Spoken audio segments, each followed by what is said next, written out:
በስመ አብ ወወልድ ወመንፈስ ቅዱስ አሐዱ አምላክ አሜን። ክርስቶስ ተንሥአ እሙታን በዐቢይ ኃይል ወሥልጣን አሰሮ ለሰይጣን አግዓዞ ለአዳም ሰላም እምይእዜሰ ይኩን ሰላም። ክርስቶስ በታላቅ ኃይልና በታላቅ ሥልጣን ከሙታን ተለይቶ ተነሳ። ሰይጣንን አሰረው፣ አዳምን ነፃ አወጣው። ከዛሬ ጀምሮ ሰላም ይሁን። የሰላም ልጆች የተወደዳችሁ ሊቃውንተ ቤተ ክርስቲያን፣ አይንተ እግዚአብሔር፣ ካህናት፣ ልዑካነ ምስጢር፣ ዲያቆናት፣ ምእመናንና ምእመናት፣ አባቶች፣ እናቶች፣ ወንድሞች፣ እህቶች፣ በአጠቃላይ ይህን መርሐ ግብር የምትከታተሉ የእግዚአብሔር ቤተሰቦች፣ የእግዚአብሔር ልጆች እስከ ሞት ድረስ በወደደንና ባፈቀረን በአምላካችንና በመድኃኒታችን በኢየሱስ ክርስቶስ ፍጹም ሰላም እንደምን ዋላችሁ? እንደምን ሰነበታችሁ? እንደምን አላችሁ? አሜን። አምላካችን እግዚአብሔር ከልዩ ልዩ ፈተናና ከልዩ ልዩ መከራ ጠብቆ ፈተናውንና መከራውን አርቆ እንኳን ለዚህ ዕለትና ለዚህ ሰዓት አደረሰን አደረሳችሁ። አምላካችን እግዚአብሔር በቸርነቱ እየመገበ በፍቅሩም እየጠበቀ እነሆ የትንሣኤውን በዓል ካከበርን ዛሬ 5ኛ ሳምንት ወይም 5ኛ እሁድ መሆኑ ነው። ስለዚህ እንደ እግዚአብሔር ቅዱስ ፈቃድ ዛሬ የምንማማርበት የትምህርት ርዕስ ሰረይነ ኩላ ሌሊተ ወአልቦ ዘረከብነ፣ ሌሊቱን ሁሉ ደከምን ያገኘነው የለም በሚል የትምህርት ርዕስ እንማማራለን። ለዚህ ለ5ኛው እሁድ የተሰራው መዝሙር አርአየ ስልጣኖ ላዕለ ሞት የሚል ነው። በሞት ላይ ስልጣኑን ገለጠ ይላል ሊቁ ቅዱስ ያሬድ። ሞት እንደሞተ ክርስቶስ እንደተነሳ ዓለም ነፃ እንደወጣ ሲገልጽ ሲያስተምር አርአየ ስልጣኖ ላዕለ ሞት ብሎ በሞት ላይ ክርስቶስ ስልጣኑን እንደገለጸ ተናግሯልና ቤተ ክርስቲያናችን ይህን መሰረት በማድረግ የቅዱስ ያሬድን አስተምሮ መሰረት በማድረግ በየጊዜው አምላኳን ፈጣሪዋን ኢየሱስ ክርስቶስን ታመሰግናለችና የዛሬው መዝሙራችን አርአየ ስልጣኖ ይላል። ለዚህ መዝሙር ደግሞ የተሰሩ ምንባባት ወንጌል የዮሐንስ ወንጌል ምዕራፍ 21 ቁጥር 1 እስከ 15 ያለው ነው።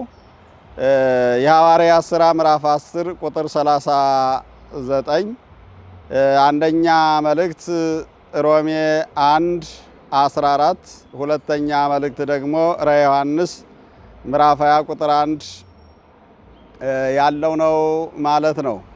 የዳዊት መዝሙር በሉ ወጸግቡ ጥቀ ወወሀቦሙ ለፍትወቶሙ ወኢያዕጦሙ ዘፈቀዱ፣ እጅግ በልተው ጠገቡ፣ ለፍላጎታቸው የሚሆናቸውን ሰጣቸው፣ ከወደዱት አላሳጣቸውም ይላል የዳዊት መዝሙር መዝሙር 77 ቁጥር 29 ላይ የተመዘገበ የእግዚአብሔር ቃል ነው ማለት ነው። በዚህ መዝሙር ላይ በምንባባት በአስተምሮ የሚከናወኑት የመጻሕፍት ክፍሎች እነዚህ ናቸውና እነዚህን ነው የምናያቸው። ለነዚህ ምንባባት መነሻ የሚሆነን የትምህርት ርዕስ ደግሞ ሰረይነ ኩላ ሌሊተ ወአልቦ ዘረከብነ፣ ሌሊቱን ሁሉ ደከምን ያገኘነው የለም በሚል የትምህርት ርዕስ ነው የምንማማረው። ከዚያ በፊት ግን መዝሙሩን በዜማ እንቃኘውና ወደ ትምህርታችን እንገባለን። ሃሌ ሃሌሉያ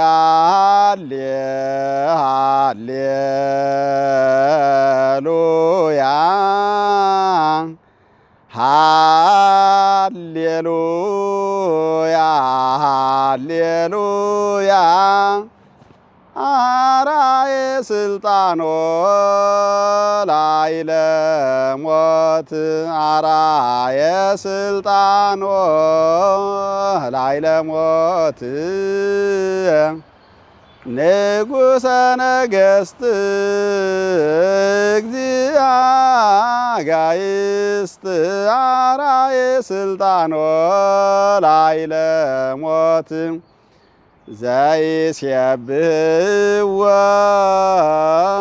ሊቃነ መላእክት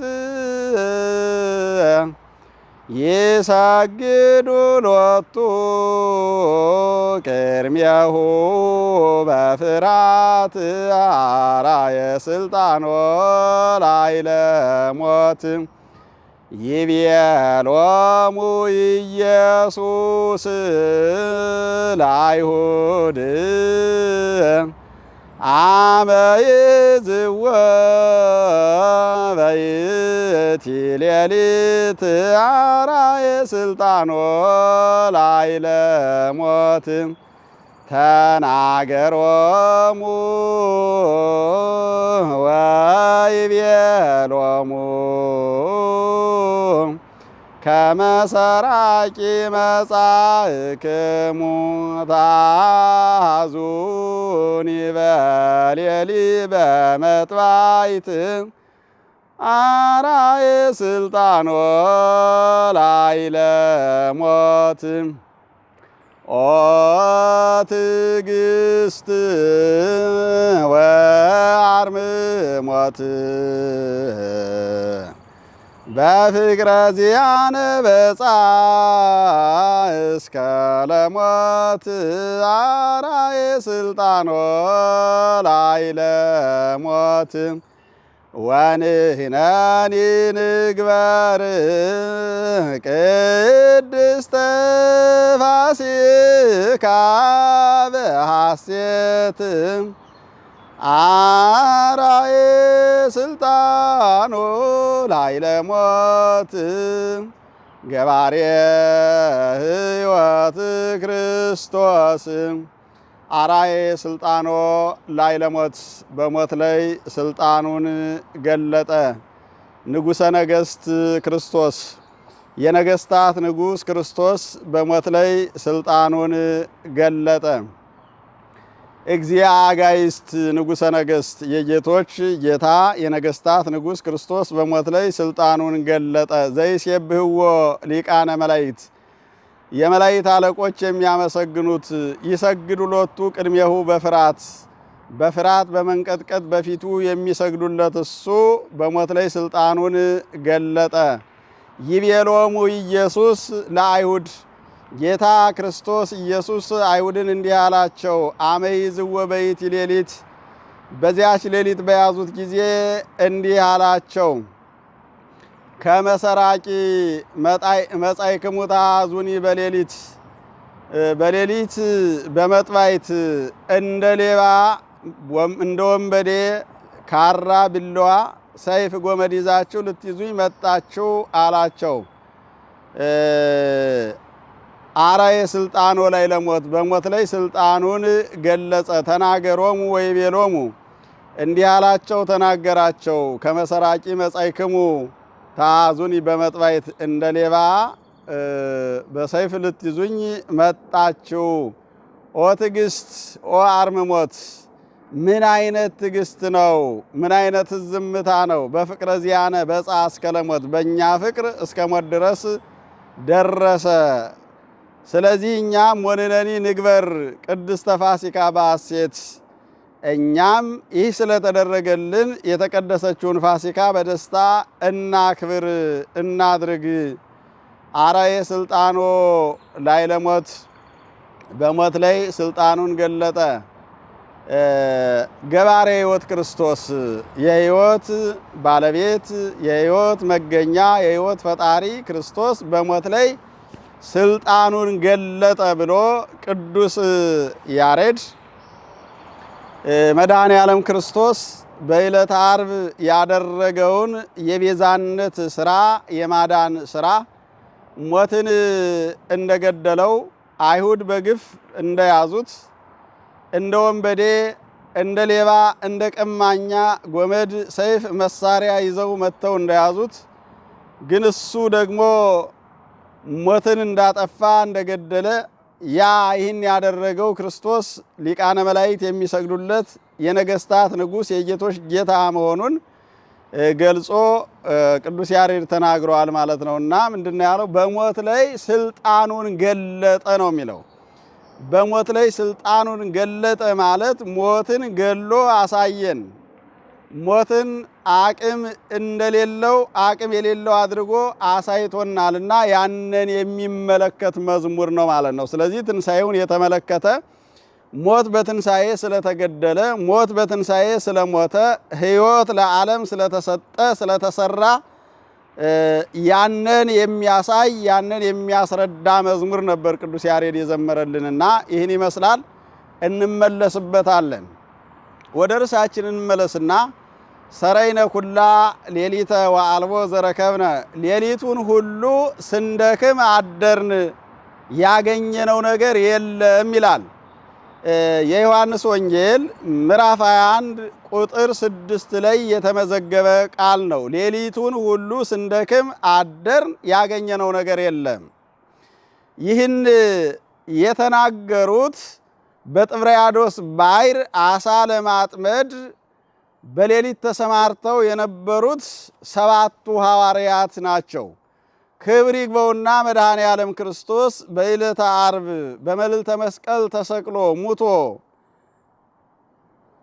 ከተነሳ በኋላ ሲገለጽላቸው ሶስተኛ እንደተገለጸላቸው ይናገራልና መድኃኔ ዓለም ክርስቶስ ለ3 ዓመት ከ3 ወር ከሐዋርያት ጋር ሲኖር እየመገባቸው፣ ሲታመሙ እየፈወሳቸው፣ ሲራቡ እየመገባቸው፣ ተስፋ ሆኗቸው፣ አምባ መጠጊያ ሆኗቸው፣ የእግዚአብሔርን ቃሉን እያስተማራቸው ከቆየ በኋላ በአይሁድ ቅናት መድኃኔ ዓለም ክርስቶስ በዕለተ ዓርብ ተይዞ ተሰቅሎ በሞተ ጊዜ አይሁድ ተሸግረው ነበረና በአንዲት በማርቆስ እናት ቤት ተቀምጠው ሳለ ረሃብ ጸናባቸው ነው የሚለው። ረሃብ ሲጸናባቸው ቅዱስ ጴጥሮስ በዮሐንስ ወንጌል ምዕራፍ 21 ቁጥር 1 ጀምረን እንደምንመለከተው ቅዱስ ጴጥሮስ የቃነው ቶማስ ዲዲሞስ የተባለ ቶማስ በገሊላ በቃና ዘገሊላ ያደገው ደግሞ ናትናኤል፣ ሁለቱ የዘብዴዎስ ልጆች ዮሐንስና ያዕቆብ፣ ከሰባ አርድእት ደግሞ ሉቃስና ኒቆዲሞስ የተባሉት ሁለቱ በአንድ ላይ ተሰብስበው እያሉ ቅዱስ ጴጥሮስ አንድ ነገር አሰበ። ከዚህ ስንኖር ተቸግረናል፣ ረሃብ ጸንቶብናል። ስለዚህ እኔ አሳ ላጠምድ እሄዳለሁ። አንሰ አውር ከመ አስግር አሳ፣ እኔ አሳ ላጠምድ ወደ ጥብርያዶስ ባሕር እሄዳለሁ ሲላቸው ወንነኒ ነአውር ምስሌከ፣ እኛም ካንተ ጋራ እንሄዳለን አሉት ይላል። እነዚህ 7ቱ ደቀ መዛሙርት ወይም ሐዋርያት ከዚህ በኋላ ወሆሩ ወገደፉ መሳግሪሆሙ፣ ሂደውም መረባቸውን ወደ ባሕር ጣሉ። ወአልቦ ዘረከቡ፣ ያገኙት ነገር የለም። መረቡን ወደ ባሕር ጣሉ። አሳው በባሕር ውስጥ አለ። ነገር ግን ሊያጠምዱት ሊይዙት አልቻሉም። ምክንያቱም ከአንድ ሰዓተ ሌሊት ከመጀመሪያው ሰዓተ ሌሊት ጀምሮ እስከ መጨረሻው ሰዓተ ሌሊት ድረስ 12 ሰዓተ ሌሊት መረባቸውን ሲጥሉ ሲስቡ ሲጥሉ ሲስቡ አደሩ። በመጨረሻ ግን ከዚህ በኋላ ሰው ያየናል፣ ሰዓቱ ደርሷል፣ አልፏል፣ ወደ ቤታችን መመለስ መሰብሰብ አለብን ብለው ተስፋ ቆርጠው ተቸግረው ተጨንቀው በረሃብ ተይዘው በዚያ ላይ ድካም ተጨምሮባቸው ድካማቸው ከንቱ ሆኖ ዜሮ ሆኖ ወደ ቤታቸው ሊመለሱ ሲሉ ወጸቢሖ ቆመ እግዚ ኢየሱስ፣ በነጋ ጊዜ ጌታችን ኢየሱስ ክርስቶስ በወደቡ መካከል ቆመ። ወይቤሎሙ፣ እንዲህ አላቸው፣ ደቂቅየ ቦኑ ብክሙ ዘንበል፣ ልጆቼ የምንበላው አንዳች ነገር አላችሁን ብሎ ጠየቃቸው ይላል። የለንም አሉት። አውርዱ መሳግሪክሙ ሀበ ይምናአመል ወትረክቡ፣ መረባችሁን በመርከቡ በቀኝ በኩል ጣሉት ታገኛላችሁ አላቸው ነው የሚለው። በዚህ ጊዜ ነበረ ሰራይነ ኩላ ሌሊተ ወአልቦ ዘረከብነ፣ ሌሊቱን ሁሉ ስንደክም አደርን ነገር ግን ያገኘነው ነገር የለም። ወበቃልከሰ ናውርድ መሳግሪነ፣ ስለ ቃልህ አንተ ስላዘዝከን ስላንተ ቃል ስንል ስላንተ ክብር ስንል ግን መረባችን እንጥላለን ብለው መረባቸውን በመርከቡ በቀኝ በኩል ጣሉት። ወተይዘ አሳም ተያዘላቸው። 153 አሳ በአንድ ጊዜ ተያዘላቸው። በዚህ ጊዜ ቅዱስ ጴጥሮስ ሌሎቹም ሐዋርያት አሳውን መረቡን ስበው አሳውን አወጡ። ከአሳው ብዛት የተነሳ መረቡ አልተቆረጠም ነበረ ይላል። ከዚህ በኋላ ዮሐንስ ወልደ ነጎድጓድ የያዕቆብ ወንድም መድኃኒታችን ኢየሱስ ክርስቶስ እንደሆነ አወቀ። ከዚያ በፊት ኢየሱስ ክርስቶስ መሆኑን አላወቁም ነበረ፣ አልተረዱም ነበረ። ሌላ ሰው መስሏቸው ነበር እንደዚህ ያሉት። አወቀና እግዚእነ ውእቱ ጌታችን ነው አላቸው። በዚህ ጊዜ ጴጥሮስ ራቁቱን ስለነበረ ተራቁቶ አሳ ሲያጠምድ ስለነበረ ከወንዙ ወጥቶ ልብስ ለብሶ ዘሎ ገባ ይላል። ሌሎቹም ደቀ መዛሙርት ከመርከቡ ወይም ከወንዙ ወጥተው አሳውን ጎትተው ወደ መርከቡ አስገቡት። ከዚህ በኋላ ነበረ መድኃኔ ዓለም ክርስቶስ ቀረብ አለና እንዲህ አላቸው፣ ልጆች አሁን ከያዛችሁት አሳ አምጡ አላቸው። ከዚያ በኋላ ያን አሳ ሲያመጡ የተሰራ ማዕድ፣ የተጠበሰ አሳ፣ የማር ወለላ በዚያ ተገኘላቸውና ያንን ለመድኃኔ ዓለም ክርስቶስ አቀረቡለት። እሱም በላ፣ እነሱም በሉ ይላል። ይሄ እንግዲህ የመጽሐፍ ቅዱሱ ሐሳብ ነው። አሁን ወደ ርዕሳችን እንመለስና ሰራይነ ኩላ ሌሊተ ወአልቦ ዘረከብነ፣ ሌሊቱን ሁሉ ስንደክም አደር፣ ነገር ግን ያገኘነው ነገር የለም ነው። ለምንድነው ሌሊቱን ሁሉ ሲደክሙ አድረው ሐዋርያት የያዙት ያገኙት ነገር ያልነበረ? ለምንድነው አሳዎቹ ያልተጠመዱላቸው? ለምንድነው ያልያዙት? ለምንድነው ድካማቸው በከንቱ የቀረው በዜሮ ተባስቶ የቀረ የሚለውን እናያለን። መጀመሪያ በሉቃስ ወንጌል ምዕራፍ 5 ቁጥር 6 ላይ ቅዱስ ጴጥሮስና ሌሎቹም የዘብዴዎስ ልጆች አሳ እያጠመዱ እያሉ መድኃኔ ዓለም ክርስቶስ ወደ ባሕረ ጌንሴሬጥ ሂዶ በመርከቧ ላይ ተቀምጦ በጴጥሮስ መርከብ ላይ ተቀምጦ ካስተማረ በኋላ መረባችሁን ወደ ባሕር ጣሉት ታገኛላችሁ ብሎ እንዲሁ በተመሳሳይ ነግሯቸው ነበር። ቅዱስ ጴጥሮስ ሌሊቱን ሁሉ ስንደክም አድረን አላገኘንም አለ። አሁን ጣሉ ታገኛላችሁ አላቸው። ካገኙ በኋላ ግን እንዲህ አላቸው ቅዱስ ጴጥሮስንና ሌሎቹንም ደቀ መዛሙርት። ጴጥሮስ አሳ በተገኘ ጊዜ ታምራቱን አይቶ እሱ ሲደክም አድሮ አንድ አሳ አላገኘም። መድኃኔ ዓለም ክርስቶስ ሲናገር ግን ብዙ አሳዎች ሲያዙ አይቶ ለኢየሱስ ክርስቶስ ሰገደለት። እንዲያውም አንተ ከኔ ጋራ መኖር ስለሌለብህ እኔም ካንተ ጋራ መኖር ስለሌለብኝ እኔ ኃጢአተኛና በደለኛ ስለሆንኩ አንተ ከኔ ልትርቅ ልትሸሽ ይገባል፣ አንተ ጋር መኖር አልችልም ብሎ ፈራ ይላል። በዚህ ጊዜ ነበረ የለም ከዛሬ ጀምሮ አሳ ሳይሆን ሰው አጥማጅ አደርግሃለሁ። ይሄ ተራ ስራ ነው። ትልቅ ስራ ተሰጥቷል፣ ትልቅ ሙያ ተሰጥቷልና ሰውን በወንጌል መረብነት ታጠምዳለህ። ይህን ስራ ከዛሬ ጀምሮ ትተዋላችሁ ብሏቸው ስራቸውን ትተው መረባቸውን ትተው መርከባቸውንም ትተው መድኃኔ ዓለም ክርስቶስን ተከትለው ሂደው ስለነበረ የገቡትን ቃል አፍርሰው ያን ቃል ረስተው እንደገና ወደ ዓለማዊ ስራ፣ ወደ ምድራዊ ስራ፣ ወደ ጊዜያዊ ስራ ተመልሰው ስለነበረ የፈለጉትን ነገር ማግኘት አልቻሉም።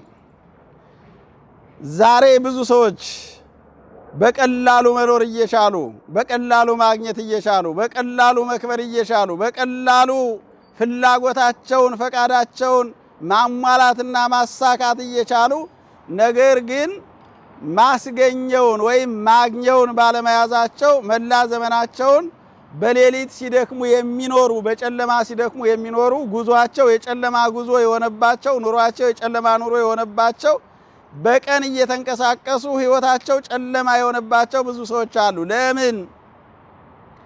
አካሄዳቸው የጨለማ መንገድ ስለሆነ። ሐዋርያት በሌሊት ነበር አሳ ሊያጠምዱ የሄዱት፣ ግን አንድም አሳ አልያዙም። ያ ሌሊት የተባለው ያለፈው ክርስቶስ ያልተገለጸበት ዲያብሎስ የሰለጠነበት የነገሰበት የሰው ልጅ ሁሉ ሰርቶ ጸጋ ያጣበት ሰርቶ ዋጋ ያጣበት በመከራ የተያዘበት ጽድቁ እንደ መርገም ጨርቅ የሆነበት ጸሎቱ ወደ እግዚአብሔር መንግሥት ወደ እግዚአብሔር ዙፋን መንበር የማያርግበት የሰው ጽድቅ ሁሉ ከንቱ የሆነበት የጨለማ ጊዜ የጨለማ ዘመን ነበር። ሌሊት የተባለው እሱ ነው። ክርስቶስ የሌለበት ክርስቶስ ሰውን ያልጎበኘበት ሰው ከእግዚአብሔር ጋር የተለያየበት ሰውና እግዚአብሔር የተጣሉበት የሰው ልጅ ጸጋ ወደ ርኩሰት ወደ ጉስቁልና የተመለሰበት ሰው ሲሰራ እየዋለ የማያተርፍበት የሚቸገርበት የሚራብበት የተራቆተበት 12 ሰዓት ሰርቶ አንድም ነገር የማያገኝበት በከንቱና በጭንቀት የሚኖርበት የመከራ ዘመን ነበር። ሌሊት የተባለው ነቢያት ያሳለፉት ዘመን፣ ካህናት ያሳለፉት ዘመን፣ ከአዳም ጀምሮ እስከ ክርስቶስ ጊዜ የነበሩት ሰዎች ያሳለፉት ዘመን እየጾሙ እየጸለዩ እየሰገዱ መስዋዕት እየሰዉ ብዙ ነገር እያደረጉ ግን አንድም ጸጋ ያላገኙበት በዜሮ ያለፉበት የድካም ዘመን ነበረ። ሐዋርያትም ወደዚያ ስለተመለሱ ነበረ ሌሊቱን ሁሉ ሲደክሙ አድረው አንድም ነገር ሳይዙ የቀሩት። ሲነጋ ክርስቶስ መጣ ነው የሚለው። ያ የመከራው ዘመን ሲያልፍ፣ ያ የጨለመው ዘመን ሲያልፍ፣ ያ የግፍ ዘመን ሲያልፍ፣ ያ ዲያብሎስ የነገሰበት የሰው ልጅ መከራ የበዛበት ዘመን ሲያልፍ ክርስቶስ መጣ። ክርስቶስ ሲመጣ አሳዎቹና መርከቦቹ ተገናኙ። መርከብ መረቦቹ ተገናኙ። መረብ የተባለው ወንጌል ነው። አሳዎቹ ምእመናን ናቸው። ምእመናን ወደ ወንጌል ቀረቡ። አሳዎቹ ወደ መረቡ ገብተው እንደተሰበሰቡ ወደ መርከቧ እንደገቡ ሁሉ ምእመናን ወደ ወንጌል፣ ወንጌል ወደ ምእመናን፣ ወንጌልና ምእመናን ተገናኙ። ሐዋርያት ሲደክሙ አድረው ምንም አላዙ ነበረ። አሁንም ክርስቶስን ካልያዙ፣ በክርስቶስ ካላመኑ፣ በክርስቶስ ጉዞ ካልተጓዙ ምእመናንን መያዝ፣ ምእመናንን መሰብሰብ፣ ምእመናንን አንድ ማድረግ፣ በምእመናን መካከል ተአምር ማግኘት የፈለጉትን ማድረግና ጸጋዎችን መጎናጸፍ እንደማይችሉ መድኃኔ ዓለም ክርስቶስ አሳያቸው። ስለዚህ ለምንድን ነው ዛሬ እየደከምን ያላተረፍን ብለን ካየን በከንቱ እየደከምን ነው። እንደ ሐዋርያት ዘመናችን ሌሊት ሆኖብናል። ብዙ እየደከምን ብዙ እያገለገልን አገልግሎታችን ሁሉ ሰዎችን የማይጠቅም የማይረዳ እየሆነ የመጣው ጉዞአችን የሐዋርያት ጉዞ ስለሆነ፣ የሐዋርያት ጉዞ ማለት እነ ጴጥሮስ የሄዱበት የጨለማ ጉዞ ክርስቶስ የሌለበት እኛ በራሳችን ጥበብ፣ በራሳችን ጉልበት፣ በራሳችን አካሄድ፣ በራሳችን ዕውቀት፣ በራሳችን ስልጣን ቤተ ክርስቲያንን እንመራለን እንሰራለን ስንል እንዲህ አይነቱ ፈተና ችግር እየደረሰብን ይገኛል። ምእመናንም እንዲሁ ከክርስቶስ በተለየ ሕይወት ከክርስቶስ በተለየ ጉዞ ሲጓዙ ድካማቸው ከንቱ ሆኖ እየሰሩ የሚቸገሩ፣ እየነገዱ የማያተርፉ፣ እየተማሩ ትምህርታቸው ከንቱ የሆነባቸው፣ አገልግሎታቸው ከንቱ የሆነባቸው፣ እያገለገሉ የሚራቡ፣ ዕውቀት እያላቸው ጥበብ እያላቸው ሙያ እያላቸው እርቦናል፣ ጠምቶናል፣ ዳቦ ቸግሮናል ብለው የሚናገሩበት ዘመን ዛሬም እየተሰማ ነው ማለት ነው። በቃ ሲደክሙ አድሮ ከንቱ መሆን ማለት ይሄ ነው። ሰው እየሰራ የሚራብበት፣ የሚጠማበት፣ የሚቸገርበት፣ የሚሰደድበት ያወቀውም የተማረውም ሳይቀር ዕውቀቱ ዜሮ የሆነበት የተናቀበት ዘመን ዛሬም ላይ እያየን ነው ማለት ነው። ለምን? በፈቃደ ክርስቶስ መመራት ስላቃተን፣ ክርስቶስ ባላዘዘን መንገድ እየሄድን ስለሆነ፣ አታድርጉ የተባለውን እያደረግን አድርጉ የተባለውን ማድረግ አቅቶን፣ ሰውን ትረዳላችሁ፣ ሰውን ታጠምዳላችሁ የተባልነው ሰዎች ሰውን ከመርዳት ወጥተን ራሳችን መርዳት ስለጀመን፣ በራሳችን ስለተሰማራን ነገሮች ሁሉ ተለዋውጠውብን ተገለባብጠውብን የምንጨብጠውን አጥተን የምንጨነቅበት ጊዜ ላይ ነው ያለነው። ስለዚህ ያን ነበረ መድኃኔዓለም ክርስቶስ ያሳያቸው። ዛሬም ቢሆን በእግዚአብሔር ቤት የምናገለግል ሰዎች የክርስቶስ አማኞች ምእመናን በሙሉ በእግዚአብሔር ሐሳብ በእግዚአብሔር ዕቅድ ልንመራ ያስፈልጋል። በነገራችን ላይ ሌሊቱን ሙሉ የደከሙት ሐዋርያት አሳዎቹ በወንዙ ውስጥ ነበሩ። እግዚአብሔር ካልፈቀደ እዚህ ላይ የተሰራ እንጀራ መብላት አይቻልም። መረቡ ነበር፣ አሳዎቹ ነበሩ፣ ባሕሩ አለ። ግን አሳዎቹና መረቡ መገናኘት አልቻሉም። ለምን? የእግዚአብሔር ፈቃድ ስላልተጠየቀ፣ የእግዚአብሔር ፈቃዱ ስላልነበረ፣ ከእግዚአብሔር አምልጠውና ኮብልለው ስለወጡ፣ በእግዚአብሔር ፈቃድ ስላልተመሩ የቀረቡት አሳዎች ወደ መረቡ እንዳይገቡ ሆኑ። ዛሬም ብዙ ሰዎች መብላት እየቻሉ የሚቸገሩት፣ የሚራቡት፣ የሚጠሙት፣ የሚሰደዱት የሚመግበውን ክርስቶስን ስላልያዙ፣ የሚመግበውን ክርስቶስን ስላላስፈቀዱ፣ መረባቸውን በቀኝ በኩል መጣል ስላቃታቸው። ቀኝ የተባለው በረከት ነው፣ ጸጋ ነው፣ ፈቃደ እግዚአብሔር ነው። የሰው ልጅ በቀኝ በኩል መረቡን ቢጥል ኑሮ ሁሉን ነገር ማግኘት ይችል ነበረ። ከጠበቀው በላይ ካላሰበው በላይ ማግኘት ይችል ነበረ። ግን ያንን እያደረግን አይደለም። ሌሊት የተባለው መከራ ነው። ሲነጋ መዓልት የተባለው ሰላም ነው፣ ፍቅር ነው። ክርስቶስ የተገለጸበት ዘመነ ስጋዌ ነው። በዚህ ዘመን እኛ ወደ ብሉይ ኪዳን ዘመን ተመልሰን ደም እያፈሰስንበት የፍጡር ደም እያፈሰስን እየተጋደልን እርስ በርሳችን የመርገም ጨርቅ ሆነናል እንጂ ይሄ የሰላም ዘመን፣ የፍቅር ዘመን፣ የአንድነት ዘመን እግዚአብሔር ለሰው ልጆች ነፃነትን የሰጠበት ዘመንና ሰውና ክርስቶስ አንድ ሆነው የሚሰሩበት ዘመን፣ ክርስቶስ በመካከላችን ተገኝቶ ጎደሎችን የሚሞላበት ያጣነውን እንድናገኝ የሚያደርግበት ዘመን በለመድነው ጊዜ ፈጥኖ መጥቶ የተሰወረውን የሚገልጥበት የራቀውን የሚያቀርብበት ታላቅና የሰላም ዘመን ነበረ። በዚህ የሰላም ዘመን ግን እኛ እየተራብን እየተጠማን እየተቸገርን እንገኛለን። ተራቁተን ብዙዎቻችን እየደከምን ለምንድን ነው ያላገኘ ነው? እየጸለይን ለምንድን ነው መልስ ያልተሰጠን?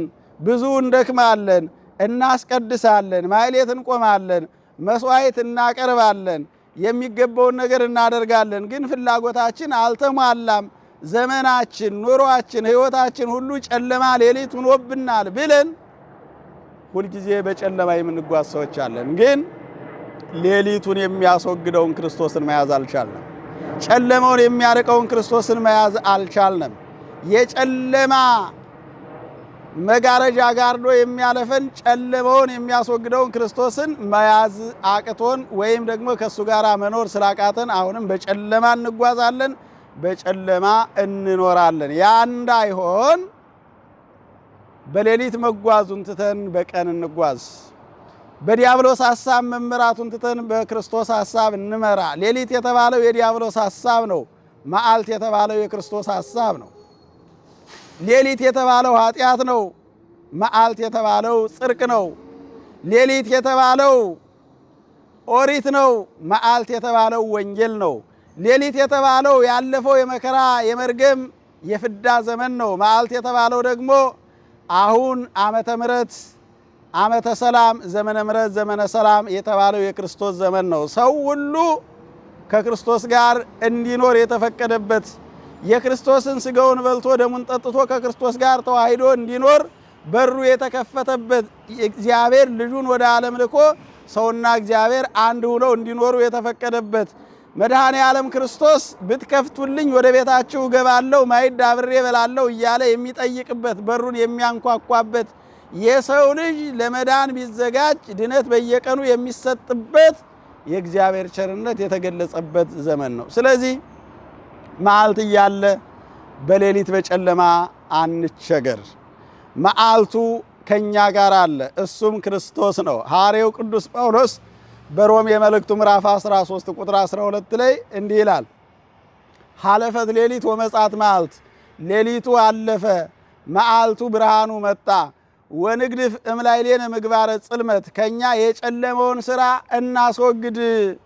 ሌሊቱ አልፏል፣ የጨለማ ስራ የሚሰራበት፣ የሞት ስራ የሚሰራበት፣ የኃጢአት ስራ የሚሰራበት፣ የዝሙት ስራ የሚሰራበት፣ የመለያየት የአድማ ስራ የሚሰራበት ያ ዘመን አልፏል።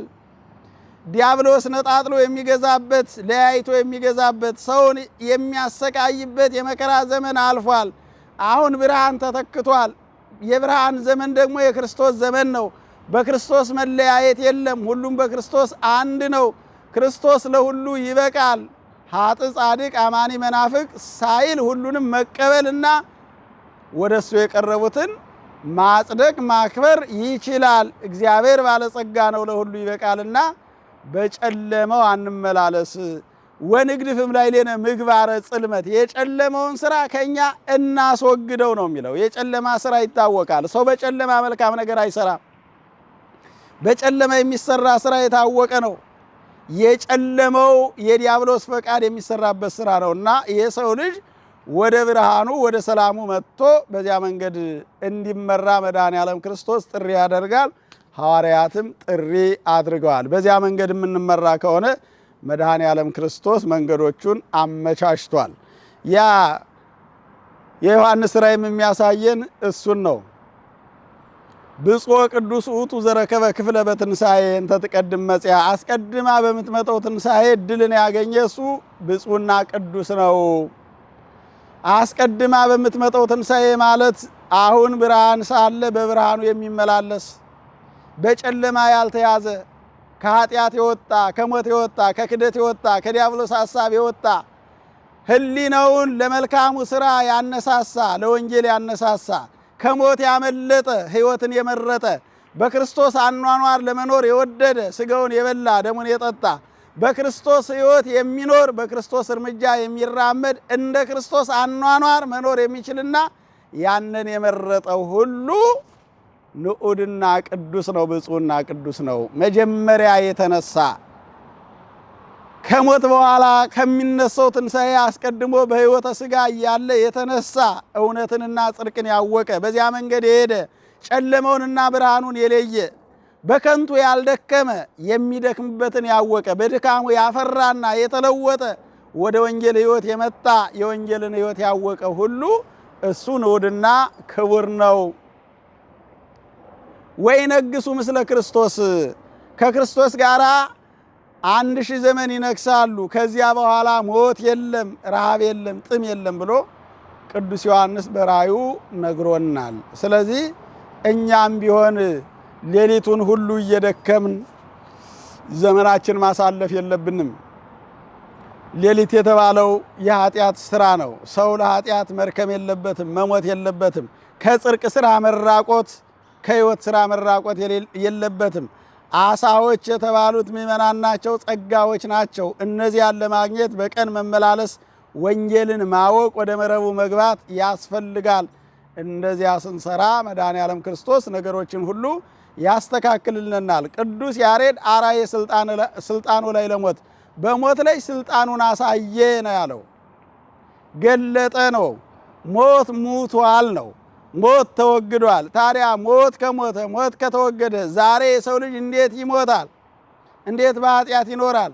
እንደገና ተመልሶ እንዴት በጨለማ ይኖራል? የጨለማ ጉዞ ይጓዛል ከተባለ የራሱ ምርጫ ካልሆነ በቀር ትላንት አስገድዶ ኃጢአት የሚያሰረው ትላንት በሕይወታችን ውስጥ ገብቶ የግድ እንድንሰራ የሚያደርገው ዲያብሎስ ሙቷል።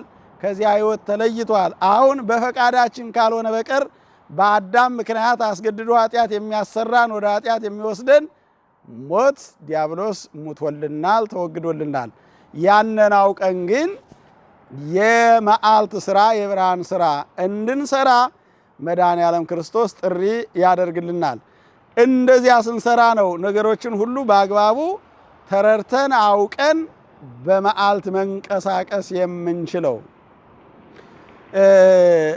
እግዚአብሔር ልጁን ወደ ዓለም የላከው በዓለም ሊፈርድበት አይደለም፣ ዓለሙን ሊያድነው ነው እንጂ። በእግዚአብሔር ልጅ ያመነ አይፈረድበትም፣ ያላመነ ግን ይፈረድበታል። ለምን? በአንዱ በእግዚአብሔር ልጅ አላመነምና። ፍርዱም ይህ ነው፣ ብርሃን ክርስቶስ ወደ ዓለም መጣ፣ ዓለም ግን አልተቀበለውም፣ አልወደደውም፣ አልተቀበለውም። ሰው ከብርሃን ይልቅ ጨለማን ይወዳልና ክፉ ስራው እንዳይገለጥበት። ክፉ የሚሰራ ሁሉ ወደ ብርሃን አይመጣም፣ ክፉ ስራው እንዳይገለጥበት። መልካም የሚሰራ ግን ወደ ብርሃን ይመጣል፣ መልካም ስራው ይገለጥለት ዘንድ ይላል። ስለዚህ ክፉ የሚሰራ ሰው ክፋቱን ትቶ ወደሚለወጥበት፣ ወደሚታደስበት፣ ወደሚቀደስበት ወደ ብርሃን ክርስቶስ መምጣት መቻል አለበት። ብርሃን ክርስቶስ ወደ ዓለም መጥቷል። ከኛ ጋር እየሰራ ነው። የፈለግነውን ነገር ሁሉ በፈለግነው ሰዓት ይሰጠናል። ፈቃዱን መፈጸምና እንደሱ ፈቃድ መኖር ግን ያስፈልጋል። ፈቃዱን ስንፈጽም እንደሱ ፈቃድ ስንኖር ሳንደክም በአንድ ጊዜ መረባችን እሱ በፈቀደው ቦታ ስንጥል በሰዓት ሳይሆን በሰከንድ የምንፈልገውን ነገር ማግኘት እንችላለን። 12 ሰዓት ያለምንም ውጤት የደከሙት ሐዋርያት እሱ ሳይፈቅድ ስለተሰማሩ ነው። እሱ በፈቀደ ጊዜ በሰከንድ ከአቅማቸው በላይ የሆነ ከፍላጎታቸው በላይ የሆነ መርከባቸውን በአንድ ጊዜ የሚሞላ አሳ ተገኘ። ለምን? የእሱን ፈቃድ ጠይቀው ወይም እሱ ፈቅዶላቸው ስራ ስለጀመሩ። ሁላችንም ትዳራችን፣ ህይወታችን፣ ስራችን፣ ትምህርታችን፣ አጠቃላይ የህይወት ጉዟችን ሁሉ በክርስቶስ ፈቃድ ከሆነ ሳንቸገር የምንፈልገውን እያገኘን የማይጠቅመንን ደግሞ እያስወገድን እንኖራለን። እንደዚያ እንድንኖር በፈቃደ ክርስቶስ መኖር ያስፈልጋል። ለዚያ ነው በጸሎታችን ሁልጊዜ ወይኩን ፈቃድከ፣ ፈቃድ ይሁን የምንለው ከሱ ፈቃድ ውጭ የሚሰራ ስራ የሞት ስራ ስለሆነ፣ የጨለማ ስራ ስለሆነ። እንዲያውም መድኃኔዓለም ክርስቶስ